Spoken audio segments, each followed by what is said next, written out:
ها ملګرو نن به پرسري تپاده والتناسن کینو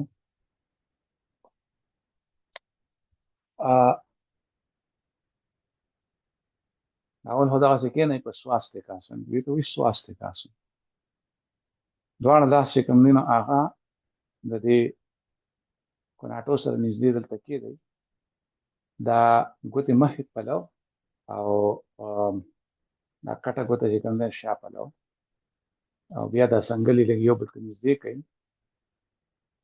سینه پورته کړئ او سر چې کوم دی نو د ولو په منځ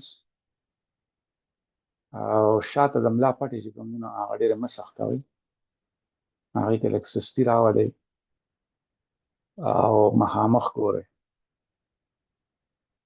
دې ته وایي سواستیکاسن دا چې تاسو بار بار کوئ نو بیا به څه وخت پس تاسو په وجود کې یو قسمه اوږدوالی راشي تاسو ته پته لګي چې ستاسو وجود نیغ شو او د دې تخرګونو نه هم چې کوم دی نو تاسو پورته کېدی شئ او سات په سات چې کوم دی نو شاته د ملا په پټو باندې پام کوئ چې هغه د نن ډېر نه سختېږي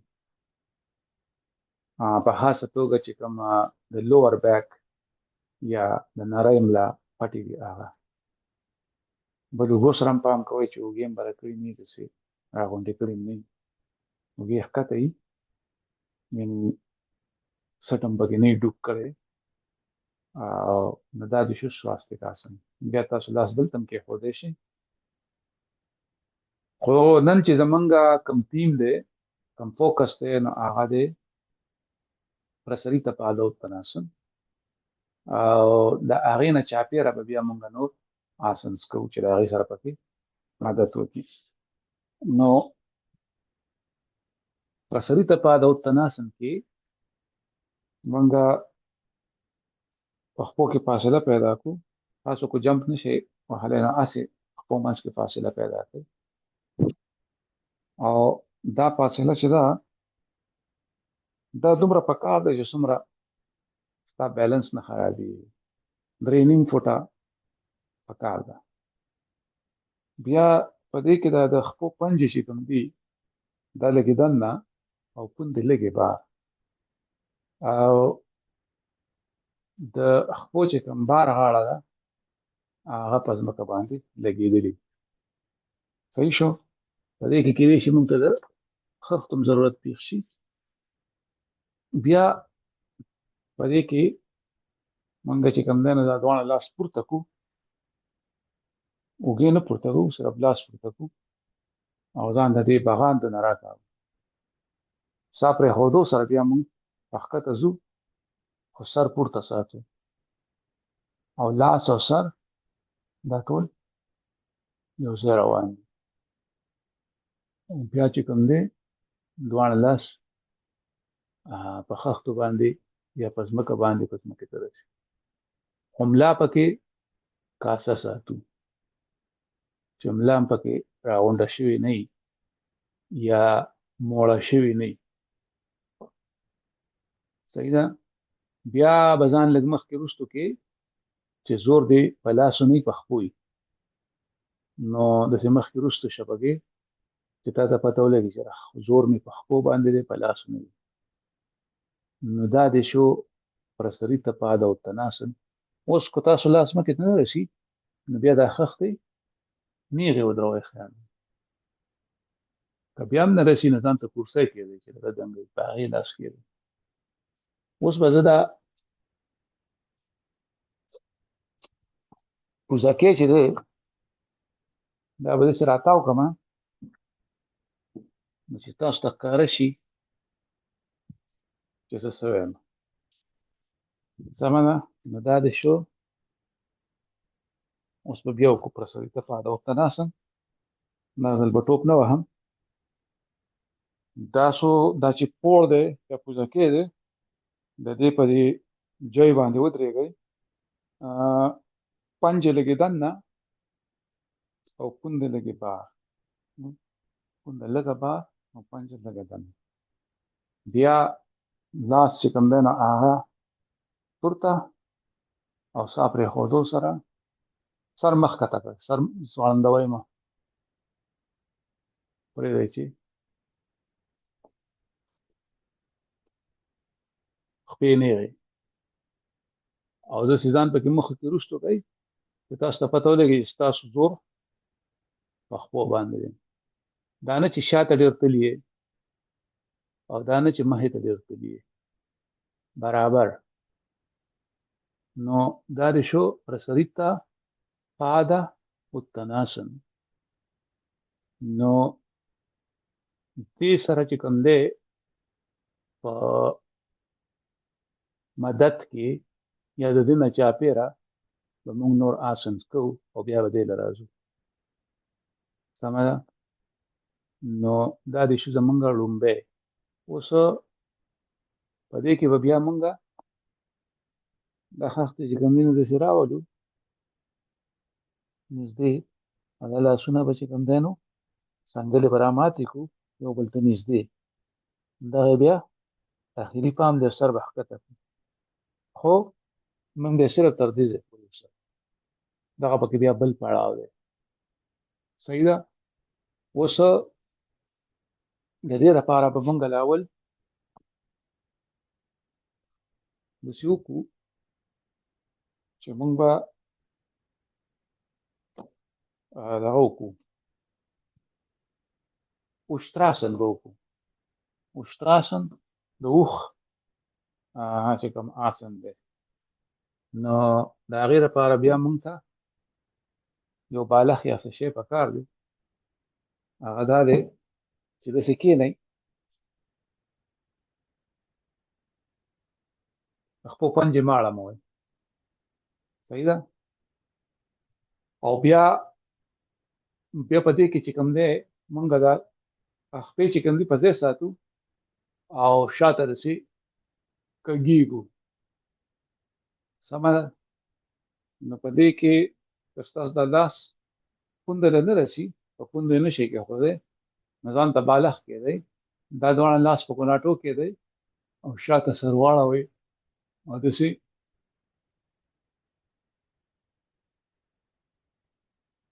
دې سره به ستاسو دا ملا چې ده په دې کې به فلکسیبلټي راتلل شروع شي. خو شاته داسې مه غورځوئ ځان ته ځای وساتئ، شاته داسې کاږه شئ. بیا چې را لاس هم لیدې ته ورسي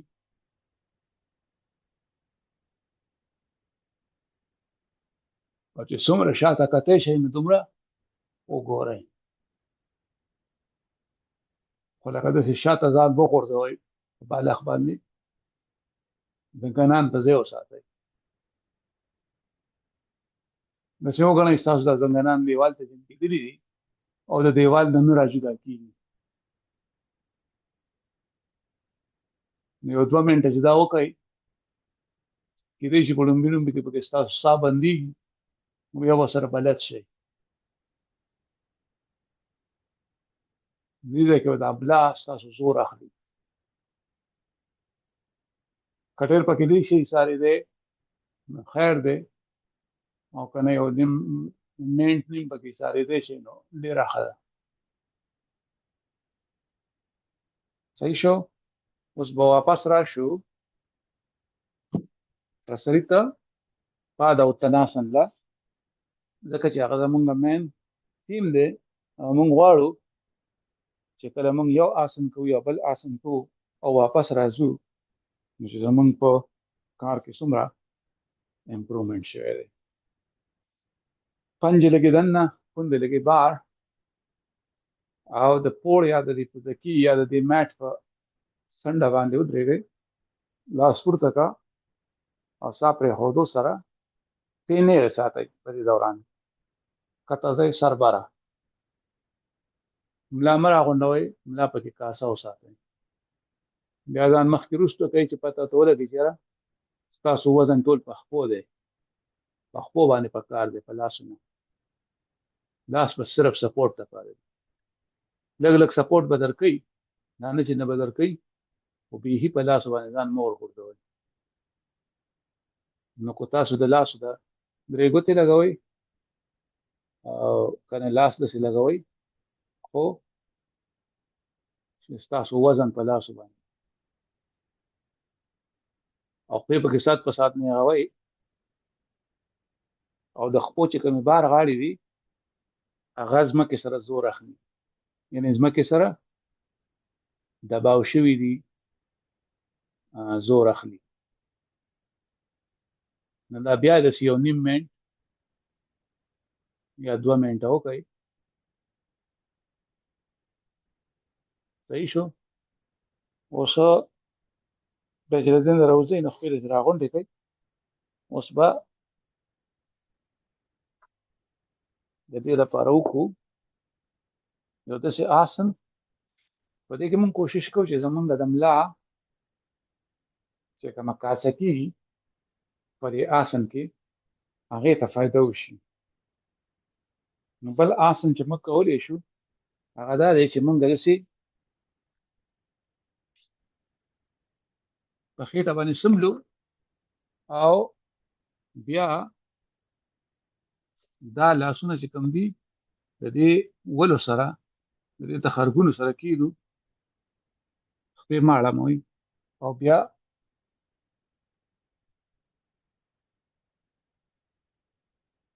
داسې پورته شو دې ته وایي بوجنګ آسن دا د مار چجه ده سمه ده نو دې کې تاسو کوشش وکړئ چې دا سینه چې ده دا تاسو بار راوباسئ یعنې اوږې شاته تاو کړئ ساه پکې اخلئ او بره ګورئ چې څومره شاته کتلی شئ دومره ګورئ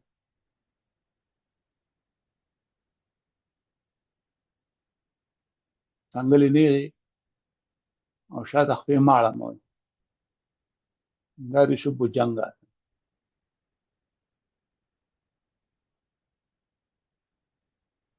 بوجنګ آسن نه پس موږ واپس راشو خپل مرکزي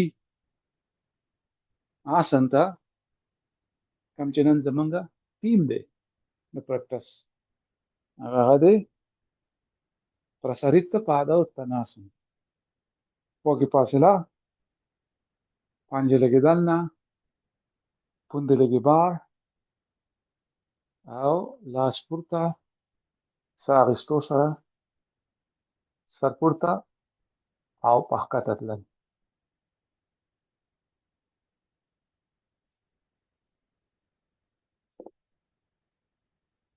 بیا پکې ځان لږ وخوځئ چې پته ته ولګي زما وزن ټول په خپو باندې دی مثلا چې ما وویلې د خښتې چې کوم دنګوالی دی هغه پکې بدلولی شي که دا دنګوالی درته سم وي که دا درته سم وي او که نه دغسې پلنه درته سمه راشي اهم خبره دا ده چې ستا زور په خپو باندې پنجې لږې دننه پوندې لږې بار دي او ملا دې کاسئ ملا دې موړه کړې نه وي لږ ساعت پکې ایسار شئ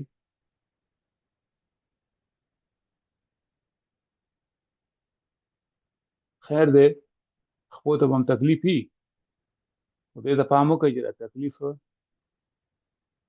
ستا مایند کې ډېر دی او که وجود کې دی د وجود تکلیف خو برداشت کېږي او آیا مایند خو نه دی چې تا ته وایي بس کا او کله به دا ختمېږي او ختم یې کړه او زر یې ختم کړه سمه ده نو دغه ابزرویشن یا دغه مشاهده پکې تاسو کوئ اوس بل یو آسن دی اردو مخ شواناسن نو اردو مخ شواناسن کې مونږ داسې وکړو چې ادو مخ شواناسن ته لاړ شو او په هغې کې بیا لږ رامخکې کړو اخکې او اردو مخ شواناسن خو په دې کې ستاسو خپې چې کوم دي هغه د ځمکې نه پورته دي، ځنګنان د خپو پنجم ځمکې ته اړم دي او سر هم شاته اړولی دی او سینه مخې ته راوباسي، لاسونه نیغ.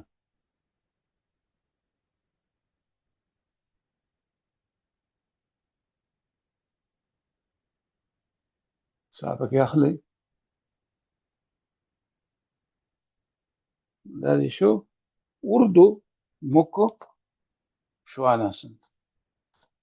څنګه چې موږ ویلو مرکزي ټیم چې دی هغه پرسریتا پادوتاناسن دی. هغې له راشو ورته فاصله پنجې لږې دننه، پوندې لږې بار، لاس پورته، سر مخ کته کوئ، ساه پرېښودو سره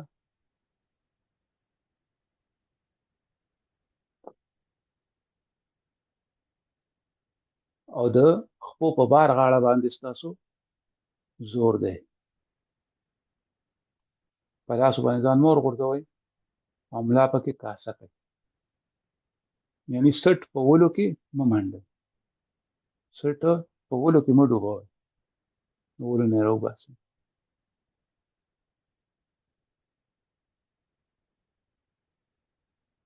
او په دې کې بیا تاسو خپلې تجربې کولی شئ چې یاره کوم ځای کې سختي نه ده پکار په وجود کې، هلته سختي نه ده پکار، که تاسو جوړه کړي غیر ضروري هغه ختمه کړئ. سمه ورسره دا ابزرویشنز کوئ چې یاره تاسو ته تکلیف د وجود نه دی او که نه ستاسو د خپلو مغزو نه دی. دا زه چې اوس کوم ولاړ یم دې کې خپې یو ځای او لاس نیغ لږ د وجود نه جدا، د لاس ګوتې خوارې، دې ته وایي تاړاسن. او په دې کې وجود د غر په شان ولاړ وي، مطلب دا د غر شکل جوړي، دې ته وایي تاړاسن. په دې کې کله کله ودرېږئ، کله چې تاسو یو آسن کې ستړي شئ نو بیا په تاړ آسن کې ودرېږئ چې سام واپس ځای له راځي، اوږده اوږده ساه پکې اخیستی شئ 2-3 پېرې، د هغې سره به ستاسو واپس وجود لږه دمه کېږي. اوس دا آسن خو موږ مخکې هم کړی و، خو موږ به بردواج آسن وکړو ځکه چې دې سره به دا وشي چې زموږ په وجود کې دننه چې کوم آرګنز دي یو خو به هغې ته مساج میلاو شي، او بل دا ده چې موږ سره به په پرسریتا پادوتاناسن کې لږ مدد هم وکړي. نو دا ځل به زه دا بولسټر استعمال کړم. چې تاسو ته ما څنګه ویلي دواړه خپې یو پلو ګس لاس ته، او دا به زه تاسو ته بیا وښیم چې دواړه خپې زما یو پلو دي، یو خپه د بلې د پاسه ده، ښۍ خوا د ګسې د پاسه ده، او نه ګسه خپه د ښۍ د پاسه ده، او ښي کوناټي ته ما سپورټ ایښی، که څادر وتږدی که بالښت وتږدی او یو شی ورته کېږدی چې دې طرف ته نه غورځېږي. سمه ده. بیا که ځان ته شاته خښته ږدئ او که نه دغه بولسټر بیا دواړه لاسه پورته، او چې کوم طرف ته خپي دي هغه طرف ته نه، د بل طرف ته په زنګانه باندې لاس کېږدي، ګس لاس په ښي زنګانه باندې او دا بل لاس شاته، ملا پکې نیغه وساتئ، په شاته لاس باندې مور پرېوځئ داسې نیغ، او ګس لاس څنګله چې کاږه کړئ او زنګون راکاږئ، د هغې سره به ستاسو وجود تاو شي د دې سپوغز نه، د دې باغاند نه. خپې به هم په ځئ، خپې مه تاوئ، صرف پاس وجود به هم تاو شي، او بیا په ښۍ اوږه باندې مخامخ ګورئ. د ساه پرېښودو سره به په وجود کې نور ځای کېږي، لږ نور هم تاویدی شي. چې څومره تاویدی شي دومره تاو شي. اوس غیر ضروري طور که تاسو اوږې سختې کړي، نه هغه مه کوئ، ځکه چې د هغې حاجت نشته. یا هم جامې سختې کړي یا مخ ورانې جوړ کړي، د هغې حاجت نشته. هغه هسې انرژي ضایع کول دي. بیا پکې لږ ساعت ایثار شئ. نو دا د شو بردواج آسن. بیا راشئ منځ له. اوس د بل پلو به اوس زه بیا اوس به ګسه خپله لاندې شي، ښایست به پکې راپاسې شي او اخته به ځان ته کېږدو.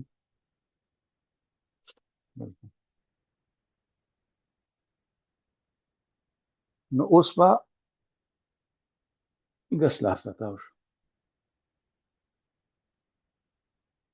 اوږې پکې نیغې ساتئ، ملا نیغه ساتئ، اوږې سټ په اوږو کې مه ډوبوئ. او غیر ضروري که تاسو په وجود کې ټینشن پیدا کړئ، د هغې عادت نشته. دلته خو به ټینشن وي، ځکه دا خو تاو شوی دی، خو صحیح ده. خو جامو کې مخ جوړول، پوزه چوڼل نه دي پکار. او اوس په دې اوږه باندې، ګسه اوږه باندې مخامخ ګورئ. په شاته لاس باندې مور پرېږدئ او سات په سات پکې 1 سانتي متر نور خوځئ، ساه پرېښودو سره. دا دې شو بردواج آسن. دې سره به ستاسو که چاته د قبض مسله وي او دا تاسو ډېر وارې وکئ، نو ستاسو د قبض مسله چې ده، د خېټې د سختوالي، هغه به هم ختمه شي، کمه به شي. ګوره زمونږ مرکزي چې کوم ټیم دی، هغه دی پرسوي تپادوتناسن، هغې له به بیا راشو. نو بیا پښپو کې فاصله 3.5 فوټه یا 3 فوټه، او پنجې لږې دننه، پوندې لږې بار، لاسونه پورته، ساه پرېښودو سره سر پورته او ځپه ښکته.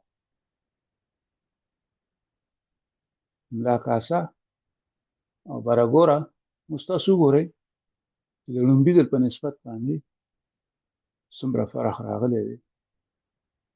پښپو باندې ټول زور راوستل پکار دي، نو ځان پکې مخکې وروسته کړئ.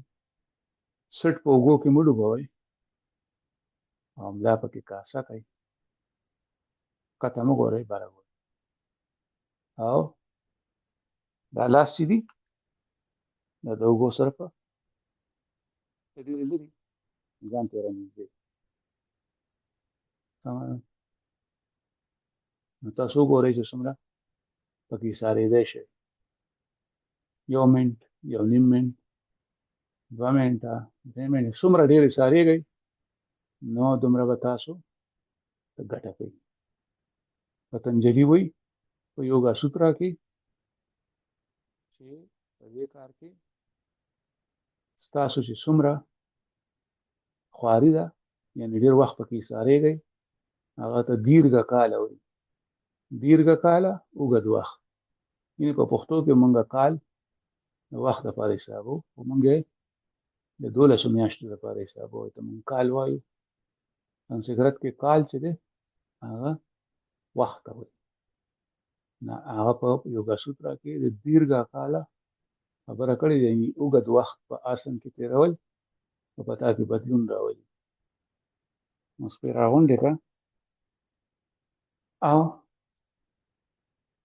تاړ آسن کې ودرېږه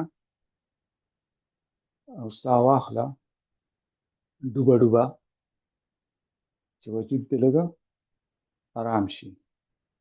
د تاړ آسن په دوران کې خپې نیغې ساته، لاس هم نیغ ساته، او وجود چې کوم دی د بغاندو نه او د دې تخرګونو نه په بره باندې راکاږي او کوشش کوه چې د خپل په ټول تلی باندې ستا زور راغلی وي. سمه ده. اوس دا زموږ لپاره پریکټس پوره و. اوس به راځئ چې دغه وکړو. د هر پریکټس نه پکار دی بس پکار دی چې تاسو بس یو 100 منټه شواشن کې سملئ نو ځان ته یو نری څادر کېږدئ. زه خو به پکې خبرې کوم نو تاسو غلي سملئ او چې زه څه وایم دا ستاسو میډیټیشن هم دی. چې زه څه وایم نو د هغې په حساب باندې تاسو خپل ځان ته پام کوئ. نو سترګې پټې کړئ، لاسونه چې کوم دي نو هغه خواته کېږدئ، خپې پرېږدئ چې یو خوا بل خوا پرېوځي، وجود پرېږده چې ځمکې له لاړ شي، ملا پرېږده چې په ځمکه خوره شي، اوږې پرېږده چې ځمکې له لاړې شي. په وجود کې په هر ځای کې چې کوم دی سختي چې کوم ده هغه ختم کړه، ټینشن پکې ریلیکس کړه، که اوږو کې دی که په جامو کې دی او په پښو کې دی او دې له سات په سات راځه. سترګې پټې کړه او په پټو سترګو باندې سینې په راوګوره، ځنه سینې ته نږدې کړه چې سټ ته شاته اوږد شي. نو کله چې تا وجود ریلیکس شو، پښې هم ریلیکس شوې، لاس هم، اوږې هم، نو اوس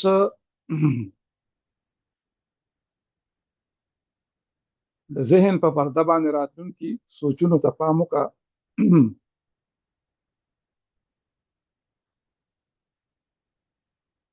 نن ورځ کې چې تا کوم کارونه کړي دي هغې ته پام وکړه. که چا سره دې خبرې کړي دي، که کور کې دې خبرې کړي دي،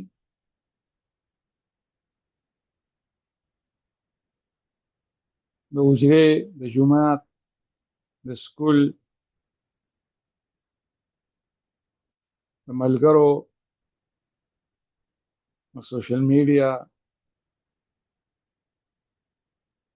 که پوسټونه دې کتلي او هغې ته دې غبرګون ښودلی، که چا سره دې جنګ کړی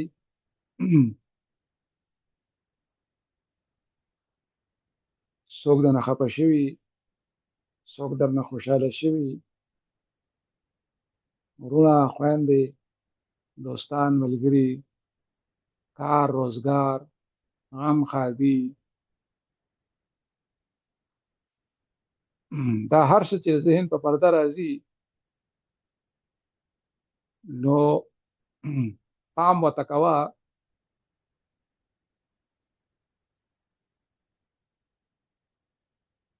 او که ته پې دغسې بغیر غبرګونه ګرځېدی شي،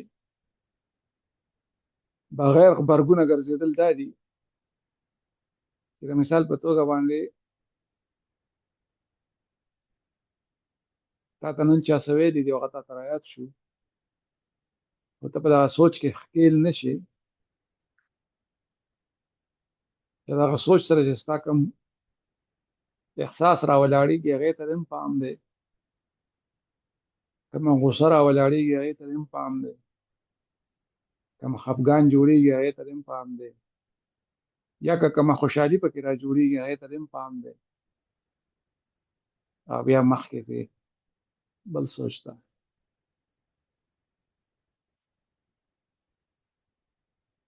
او سره سات په سات خپل جامو ته، خپل مخ ته،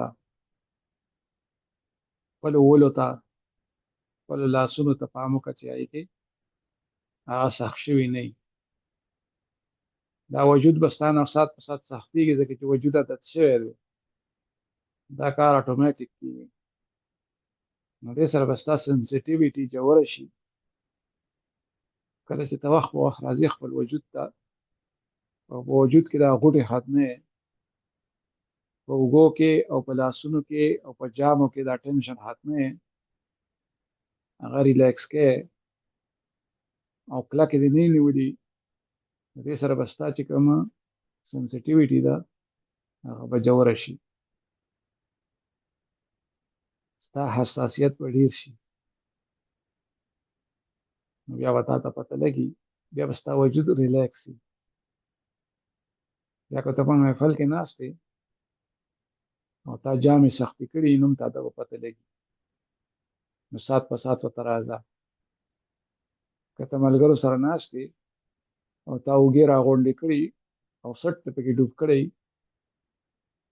نو بیا به ستا ورته پام کېږي او هغه به ریلیکس کې. نو میډیټیشن او یوګ چې دی دا یو آرټ دی، دا بار وخت روان وي. که ته خلکو سره ناست یې، که ته کار روزګار کې، او که ته په شواسن کې پروت یې، لکه دا اوس چې موږ شواسن کې پراته یو. شواسن دې لپاره ضروري دی چې زموږ د وجود چې کومه سنسیټیویټي ده هغه موږ راوسپړو، موږ ټول وجود مړ کړو، او چې بیا کوم ځای کې سختي پیدا کېږي په وجود کې هغې ته پام کوو.